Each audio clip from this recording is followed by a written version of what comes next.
Many of you continue to reach out to us with your questions about the coronavirus and the vaccine. Here to answer them is our Dr. Mallika Marshall. Always nice to see you, doctor. Let's get right to the questions. The first one is from Dana, who asks, is it possible to get a rash 13 days after my first vaccination? I'm allergic to laundry products, and my husband accidentally used one of these products. I started to break out, which has happened before. Is it safe, though, to get my second vaccination?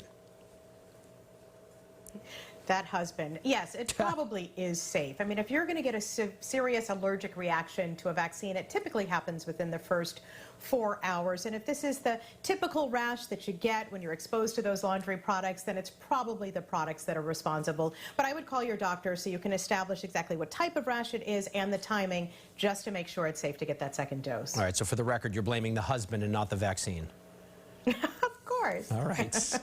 LSB writes, I just received my first COVID shot 5 days ago and just found out today that I was exposed to a 5-year-old who tested positive.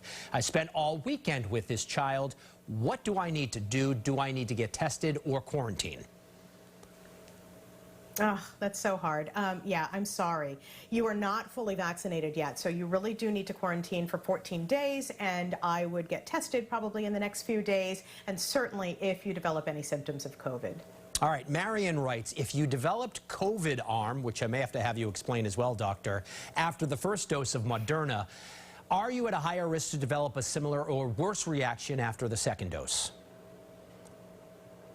So that's that annoying but harmless rash that some people get after the Moderna vaccine around the injection site. It can be red, it can be itchy, sometimes painful, completely harmless.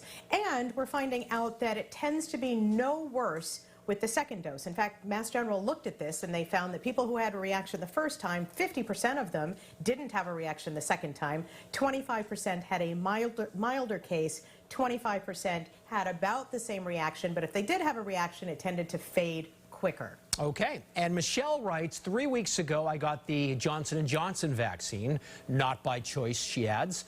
Although I know I'm lucky to have been vaccinated, I find myself extremely disappointed and don't feel as COVID safe with the J&J shot. Can I get the Pfizer or Moderna vaccine in the future?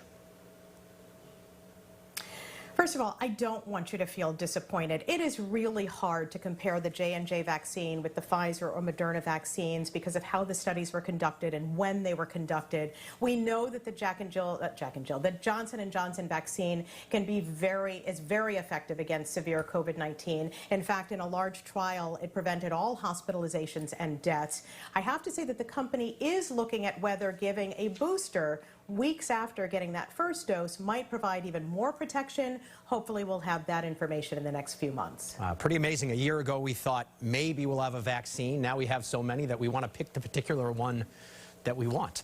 Dr. Mallika offering her best advice. They're all good. They're all good. As always, consult your personal doctor before making any decisions about your health. And if you have a question for Dr. Mallika, 3 ways to reach her. Her email, drmallika@cbs.com.